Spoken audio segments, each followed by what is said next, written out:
Autrice, comédienne, chroniqueuse à la radio, seule en scène, c'est Rukiata Ouedraogo qui est mon invitée avec un espoir rêvé. Et de l'espoir, on peut en parler bien sûr, Rukiata, parce qu'aujourd'hui c'est la journée internationale des femmes, des droits des femmes, le 8 mars. On va parler du livre, mais c'est vrai que derrière tout ça, il y a des femmes qui demandent que leurs droits soient appliqués.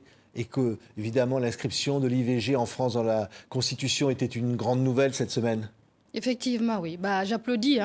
Je dis merci et bravo pour toutes ces femmes qui se sont battues afin que leurs paroles soient portées et soient entendues aussi. Donc c'est un grand pas qu'on a fait et j'espère qu'on va continuer à faire parce qu'il ne suffit pas juste de mettre une loi, il suffit aussi de... Enfin, c'est pas juste de mettre une loi, c'est de faire le travail derrière. On va voir ce qui va se passer, mais j'espère en tout cas qu'il y aura un travail approfondi qui va être fait auprès des femmes qui ont besoin de ça. C'est une image forte aujourd'hui que Emmanuel Macron pense les sceller sur cette modification de la Constitution, avec l'espoir affiché que cet exemple français puisse, dans le monde, servir à toutes ces femmes qui n'ont pas le droit d'avorter. Oui, mais bon, après, il faut faire aussi du travail dans d'autres endroits. Je pense par exemple en Afrique. Ça va être un peu compliqué, donc il faudrait continuer à faire le travail comme je le dis. Et c'est un grand pas pour la France et j'espère en tout cas que d'autres pays suivront le pas.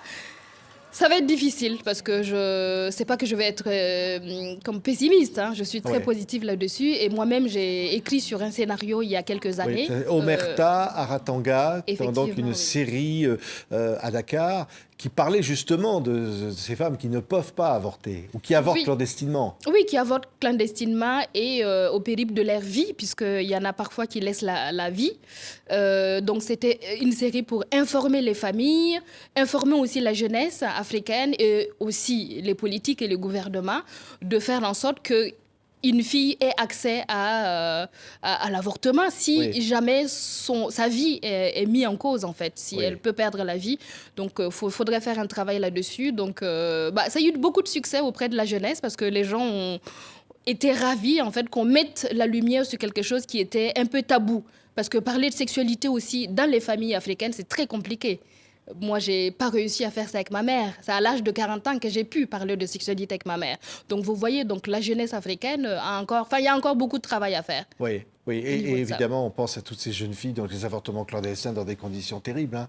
C'est ce qui se passe en ce moment. Ah oui. Moi, je parle du cas de l'Afrique parce que je connais beaucoup, puisque comme j'ai fait ce travail sur le scénario de Omerta Aratanga, j'ai créé la série, je l'ai développée.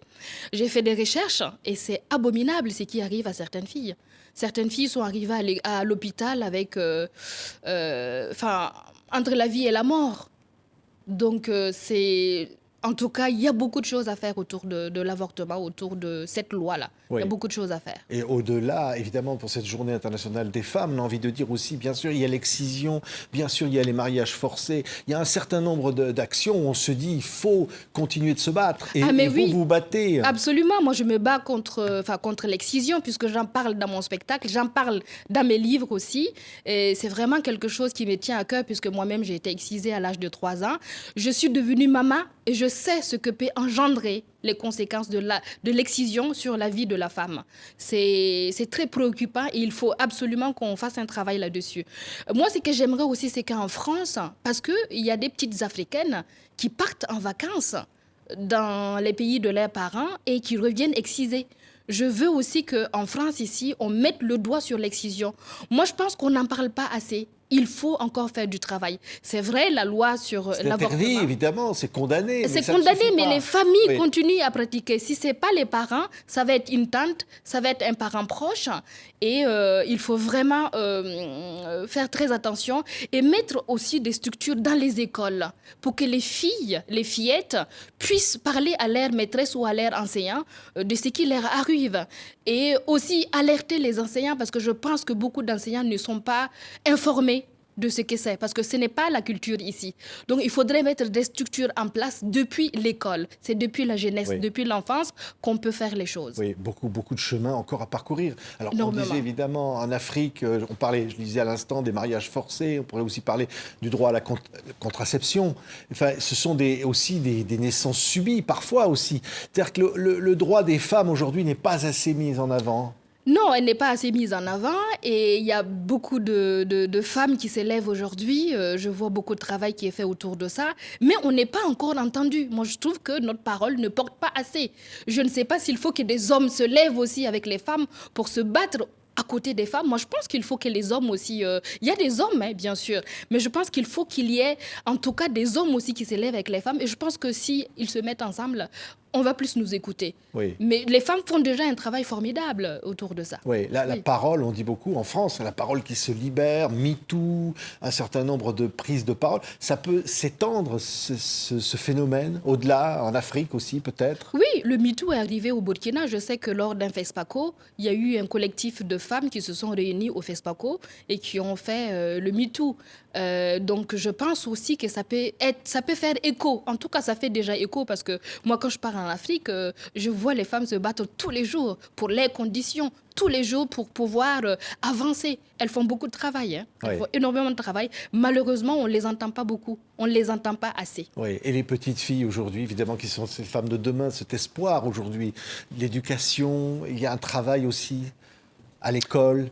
Il y a beaucoup de travail à faire. Et quand je pense à mon pays, qui est aujourd'hui avec l'insécurité, il y a beaucoup d'écoles qui sont fermées, il y a beaucoup d'enfants qui se retrouvent dans la rue. Le Burkina Faso, oui, pardon, mon pays, le Burkina Faso, qui me tient à cœur et que j'en parle partout, dans mes romans, dans mes chroniques, voilà. Et quand je pense à mon pays qui traverse cette tragédie depuis plus de 10 ans, beaucoup d'enfants, beaucoup de fillettes se sont retrouvées dans la rue et malheureusement, les fillettes, hein, c'est les premières. Hein, on les donne à marier assez tôt ou c'est très compliqué. Oui. Je pense qu'il faut en tout cas faire beaucoup de travail là-dessus aussi. Oui, durcir les lois peut-être. Il y a évidemment des viols, l'utilisation de femmes comme armes de guerre dans certains pays. On l'a vu au Congo. Au Congo récemment. Oui. Et pas récemment parce que ça date. Hein, il y a longtemps que ce phénomène-là existe là-bas.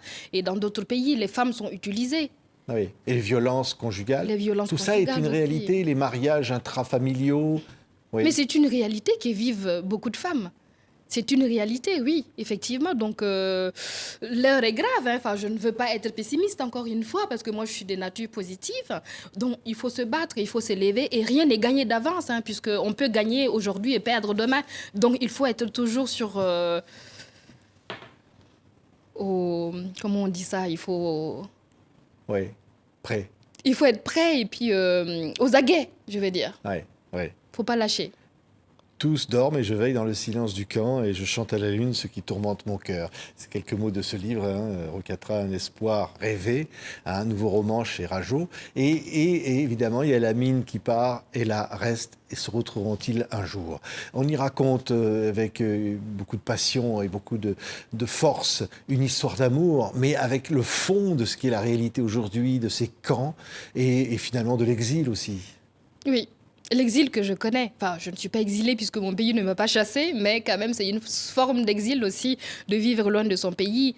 Et pour moi, comme je le disais, il me tenait vraiment à cœur. Je mûrissais depuis l'idée de l'envie d'écrire en fait sur ce qui se passe dans mon pays au niveau de l'insécurité, le djihadisme.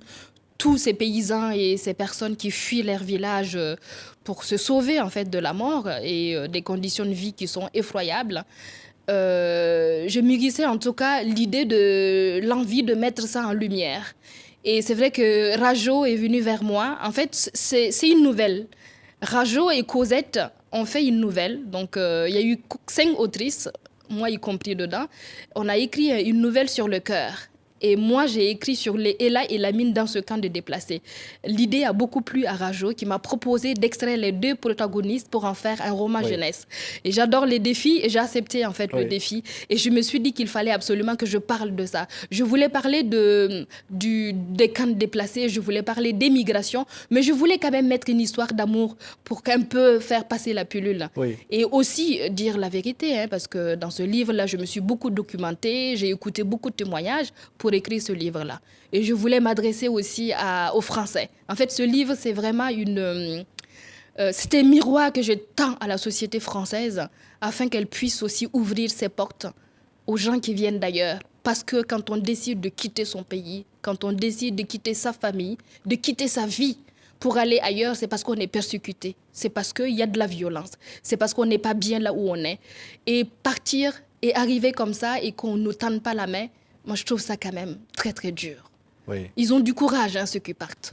Cette histoire d'amour, elle est là aussi pour dire, voilà, derrière des chiffres, derrière des mouvements, l'actualité qui nous le ramène chaque jour, il y a des hommes et des femmes avec leur vie, avec leur amour. Avec leur humanité aussi. Oui. Leur dignité, leur amour, c'est des gens qui savent aimer. Il y a des histoires d'amour par-ci, par-là, il y a des histoires d'amour partout. Et dans le chaos total, l'amour, c'est quelque chose qui peut sauver et nous garder en vie. Et c'est l'amour qui sauve Lamine, parce qu'il décide de partir. Il n'a pas le choix. Rester, c'est mourir un peu. Partir, c'est risquer. Ceux qui partent risquent beaucoup. Mais voilà, il part quand même. Et c'est l'amour qu'il a pour Ella qui les tient jusqu'au bout, parce que c'est ça qui va le maintenir vivant et lui donner ce qu'il aura, la vie qu'il aura ensuite. Ouais. Le titre, on voit la couverture aussi qui est très belle, hein, un espoir rêvé. Oui, on peut rêver d'un espoir. Rêver d'un espoir.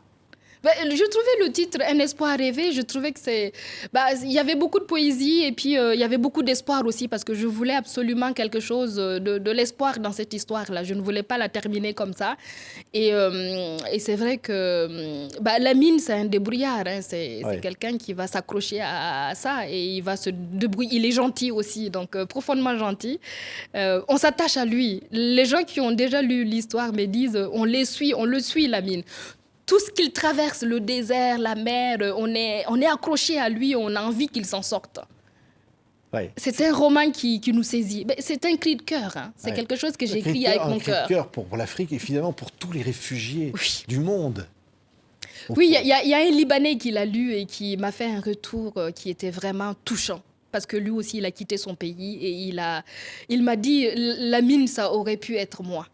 Et je pense qu'il y a beaucoup de Lamine partout. On a en nous un Lamine, en fait. Chacun de nous a un Lamine à lui. Donc, voilà. Très beau livre. Merci beaucoup. Merci, Roukiatra. Et pour cette journée internationale de la femme, on peut quand même avoir un peu d'espoir. On peut se dire que ça bouge. Mais oui, les choses bougent. Que le combat continue, mais que ça bouge. Mais il faut que le combat continue. Et puis ça bouge. On ne le voit pas bouger parce que ça bouge à petite échelle. Mais les femmes sont en train de bousculer. Les choses, elles sont en train de prendre leur place. Et moi, je ne peux que les encourager et je suis là pour ça. Oui, les choses bougent énormément et je suis très contente, même si c'est lent. En tout cas, on n'a pas dit notre dernier mot. Roukiata Ouedraogo était avec nous, Un espoir rêvé, publié chez Rajo, avec une incroyable histoire et également un message très fort pour cette journée internationale des femmes. Merci beaucoup d'avoir été avec nous. Merci à vous.